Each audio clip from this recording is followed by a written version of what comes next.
حضرت یوسف علیہ السلام اور زلیخا کا مکالمہ۔ ایک روز زلیخا نے حضرت یوسف علیہ السلام سے التجا کی کہ ذرا آنکھیں اٹھا کر مجھے دیکھو، تو فرمایا مجھے اندیشہ ہے کہ اندھا ہو جاؤں۔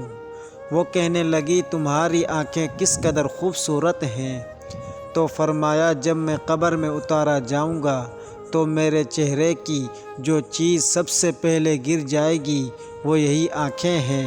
پھر کہنے لگی تمہارے جسم کی خوشبو کتنی اچھی ہے، تو فرمایا اگر میری وفات کے 3 دن بعد میری لاش کو سونگھو تو بھاگ کھڑی ہوگی۔ زلیخا نے التجا کرتے ہوئے کہا آپ میرے نزدیک کیوں نہیں آتے؟ تو فرمایا تم سے دور رہ کر خداوند عالم کی قربت حاصل کرنا چاہتا ہوں۔ اس نے پھر التجا کی میرا بستر ریشمی نرم و ملائم ہے، اٹھو اس پر چل کر میری خواہش پوری کرو۔ تو فرمایا مجھے خوف ہے کہ جنت میں میرا جو حصہ ہے وہ ختم ہو جائے گا۔ کہنے لگی اگر تم میری بات نہیں مانو گے تو میں تمہیں شکنجوں میں جکڑ کر رکھ دوں گی۔ تو فرمایا اے خدا میری حفاظت فرما۔